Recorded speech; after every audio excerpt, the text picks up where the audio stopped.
kumusta ng biyahe? Okay naman, kaya lang sobrang pagod lahat. Kasi Oo nga eh. Lahat inuubad nila. Pagod na pagod. Oo nga eh. Ito nga yung nanay. Nagsisigaw kanina, ano daw siya? Pagod siya. Pagod. Kasi nga ngayon, okay na. Tapos pagod na pagod daw si Aya. Nakakapagod talaga yung biyahe kasi ilang oras yun. Halos 18 hours yata mahigit, ganun.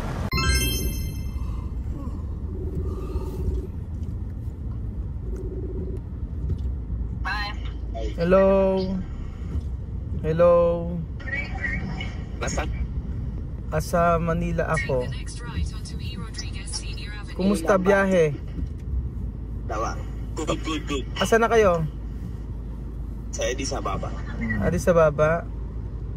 Kumusta? Kumain ba kayo? No. Only sa aeroplano. Sa aeroplano? Sa aeroplano. Asan si ano mo? Asan sila Sophie? Pagod ba?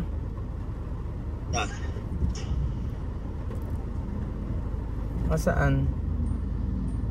Dito.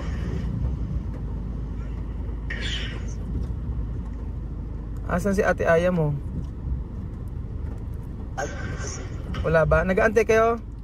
Esperar avion? Nag-aantay kayo ng eroplano? Okay naman na. Naka-ano na kayo?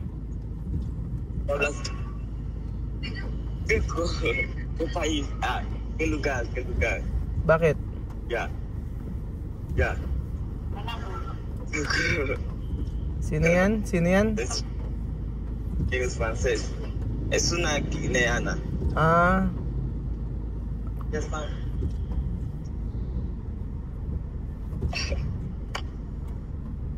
Yo, this is okay, Asa si Chamame? Doon. Andoon.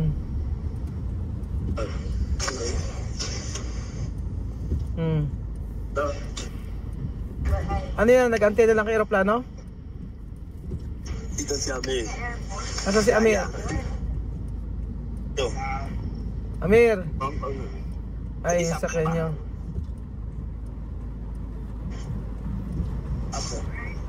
Asaan? Paano na mga pito tinano? Ha? Paano? Saan? Tinamo. Ito no? Oo. Pwede naman WhatsApp na lang. Pwede WhatsApp. Okay. Okay, send mo WhatsApp. Sa WhatsApp na lang ngayon. Pwede mo send ngayon. Sige, open mo WhatsApp mo. Ayan, pwede dyan. Send mo ngayon. Pero hindi mahaba. Oo. Sige nga, nag-send ba? 5 minutes lang. Tagal kasi mag-load pa yun. Nag-send? Sige nga. Bakit kanya ngayon? Send mo sa WhatsApp. Okay. Ayan. Oh. Sige, try natin. Sige. Ayan, ganyan. Ilang minuto ba? Mga 7, mga 3, mga 6. Ganyan. Okay lang yun. Tama yun. Mga 7, 6 lang yun. 3. Sige. Send mo sa akin sa WhatsApp, anak. Okay. Nag-send ba? Try natin. Antay mo, wait mo lang. Magse-send din yan. Nandito kami sa Manila, nagbo-work ako. Tapos may apply ka. Ayaw? Ano, kumusta na? Ayan na. Ang ganda, aeroplano, di ba? Linaw ng video. Aya, kumusta biyahe, Aya? Kumusta? Napagod ako.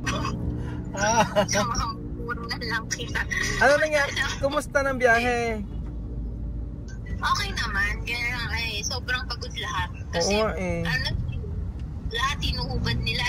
Pagod na pagod. Oo nga eh. Ito nga yung nanay. Nagsisigaw kanina, ano daw siya? Pagod. Di ba gusto mo?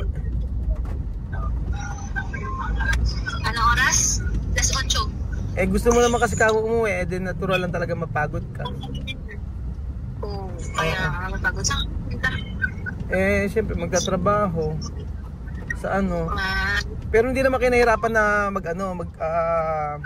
tawag doon, hindi kayo nahirapan diyan sa Addis. Hindi naman, kasi ang aga namin, 5 pa lang nandito na kami, di ba 6 talaga? So parang naaga okay kayo? lang, chill. Oo, chill lang kami, kaya inahayaan ko sila magkabagal. Kami kaya huling-huling hinantay ng bus, kasi talagang Walang teka, laging konti lang yung tao sa sasakyan daw sa eroplano, sabing gano'n ni ate kanina. O puno rin? Hindi, puno, nung Hong Kong, puno. Okay, ng Hong Kong. Kasi, alam mo, sabing gano'n, pinapa-cancel nila yung flight. Pwedeng i-cancel daw yung flight nyo. Kaso, tas magbabayad daw ang airline, sabing gano'n. Eh, syempre, hindi na ako... Hindi naman, punong-puno, Diyos ko. Hindi, yung kasing assist sa amin, sabi, kung gusto namin i-cancel yung flight nila, Chamame, pwede naman. Sa Lunes daw ang flight or Sunday. Tapos pagkayari, babayaran naman daw. O gano'n, mayroong bayad. Eh, hindi ako pumayag kasi sayang yung effort na. Kunin mo yung baggage nila, dalawa yun. Yung baggage sa daan namin mamaya, kaya nga tumawag din ako mamaya, sa Manila naman na kami ngayon. Kausapin, nawawala yung tatlo, hanapin ko muna. Kausapin mo na si Teka, kukunin ko lang tapos, sige, sino ba nandyan? Kukunin mo lang. Oo. Kukunin mo lang. Sasabihin ko. Basta alam nila yon. Sabihin mo lang yung dalawang baggage na naiwan, Ethiopian Airlines, tapos yung flight namin. Sa second floor na opisina. Tama ba? Second floor office ng Ethiopian. Diyos me. Eh, mo na pag nasa Malabo ka naman alam na nila yon kasi andun na si Jerry.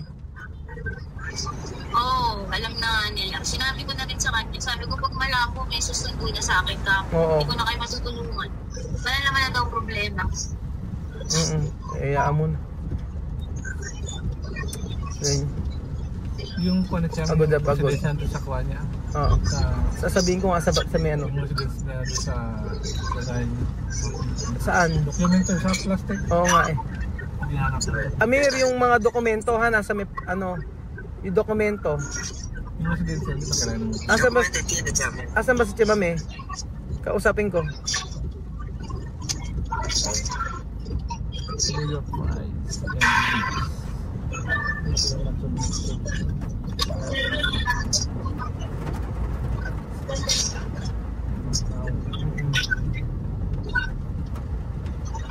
Asan ba? Sophie. Yo quiero hablar. Alima. Matakatapak si Alima. Sophie. Hello. Sophie. Alima. Ano?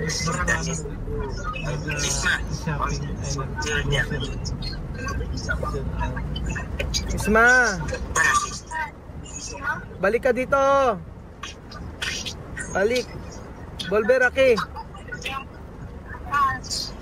Balik kayo. Ha? Babalik kayo. Ha? Oo, sige, sabi niyo yan. Oo. Asan si Sophie, ano kinain mo? Kumain ka ba? Yes. Ano kinain mo sa aeroplano? Spaghetti. May spaghetti ba sa aeroplano? May spaghetti sa aeroplano? Natulog ka ba?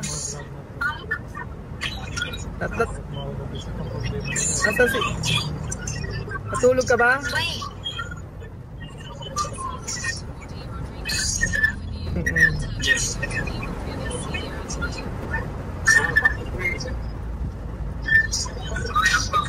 Sophie?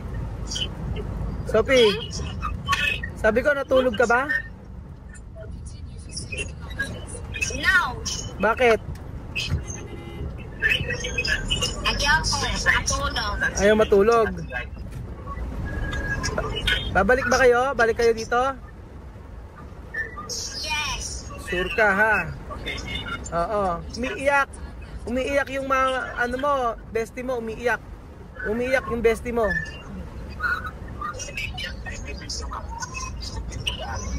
Namimiss na kayo ni Mami Lenlen mo. Sabi ni Mami Lenlen mo, balik daw kayo dito. Yes. Oo. Message ka sa akin ha. Message ka sa akin. Ha? Tatawag ako.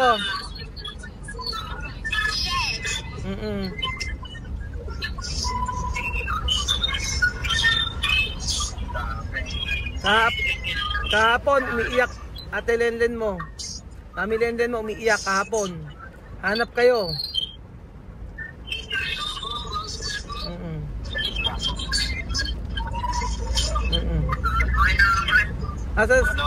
Ano sabi mo?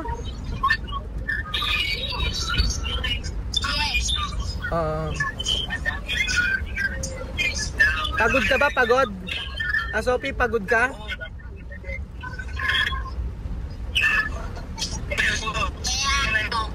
Ha? Pagod ka? Pagod?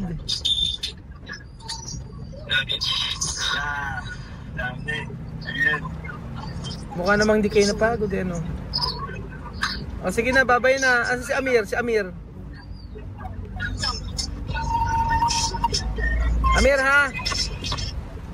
Estudyar bien ha? Aral mabuti. Oo. Sige na, babay na. Bye-bye. Yan po mga amigo, usap po si Vivian, tinanong ko kumusta sila. Okay naman daw yung biyahe nila. Chat ko pa siya kanina. So nasa Addis Ababa na po sila. At kanina si Ate Jackie sinindi sa akin yung flight nila. So na-check yun online kung nasaan na sila. Ano ba yun? Na-check pala yun online kung nasaan na sila. Para may ilalagay lang yung flight number tapos malalaman kung nasaan na sila. So sabi ni Jackie kanina, malapit na po sila sa Addis Ababa. So dati nung pandemic, talaga mahirap bumiyahe. Ngayon madali na, hindi na ganoon kahirap. Dahil kasi dati nung umuwi kami nung pandemic, ako hirap na hirap kami. Tapos ang matindi pa noon, syempre naka-face mask ka. Kaya buti nga ngayon okay na. Tapos pagod na pagod doon si Aya. Nakakapagod talaga yung biyahe kasi ilang oras yun. Halos 18 hours yata mahigit, ganun. Kaya tinatanong ko sa nila kung pagod. Sabi ni Bibi, hindi raw siya napagod. Sabi Bibi, hindi raw sila pagod. Si Chamami daw pagod na pagod. Eh paano? Oo, pag napapagod yun, ganun sisisigaw. Sabi ko nga, di ba gusto mo yan? Kaya nga, yung mga bata, ayun, kinamusta ko, sabi sa aeroplano lang doon sila kumain. Ganun lang naman, pero maraming kainan yun. Pagka ma-experience nila yung nag-breakfast sila, nag-merienda, kumain ng tanghalian, nagatunan, ganyan. Kasi ang pagkain, iba kasi yung pagkain, hindi nila magugustuhan. Yung mga iba-iba yung mga pagkain nun minsan curry, tapos kadalas chicken or pork, fish or ganyan.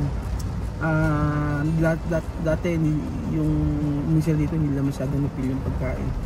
Kaya for sure lang gutom na gutom. And then sabi nga ng pag-uwi nila si Sandra, ewan ko, para magluluto ata ng bota. So nakakamiss din yung pagkain nila. At sabi nga ganun, naalala ko pa rin yung sabi na ni Chamami na sila daw ay babalik dito. Nung ko kakilin na gusto mo ba bang pabalikin sila dito? Ang sabi ni Lennon mga bata kakasi talaga. Napalapit na sa kanya. Tapos hindi maalis sa isip ni Lennon yung mga bata kasi grabe kasi talaga yung hirap ni Lennon sa pag-aaral sa mga bata. Sabi ko nga sa inyo, sa mga assignment, sa mga project, hindi madali yung mga napakaraming project sa Wesleyan, maraming mga assignment. Kaya nung naka-adjust na sila ngayon hanggang sa hindi na sila sila lang gumagawa ng assignment nila. Kaya po pati sa pagre-review, sa pagbago mag-exam, tinuturuan nila yan. Kung nire-review niya, ganyan. So iba-iba kasing dahilan eh. Nakapokus kasi sila sa mga bata sa pag-aaral. Hindi siya yung lumalabas ng bahay, hindi siya yung nagbabarkada, puro sa bahay lang siya. Kaya hindi naman ang ibang gusto kasi ni ng mudra ninyo, gusto yung laging pupuntahan o yung mga ganun-ganun, syempre kanya-kanya tayo ng personalidad. So ayun po mga amigo, abangan po natin si Vivian po may mga videos po siya para po sa update sa alam na po ni Vivian yan, para at makita niyo po yung mangyayari sa kanila doon at sa pagbalik po nila sa Africa. So ayun po mga amigo, nasa Addis Ababa na po sila at grabe ang pagod daw ni Tia Cels at nagsisisigaw siguro sa pagod. So ayun po mga amigo, at least may update tayo sa mga bata. So papalabas pa rin po natin yung video na pagad para at least alam nyo kung okay po sila. Salamat po at God bless mga kababayan.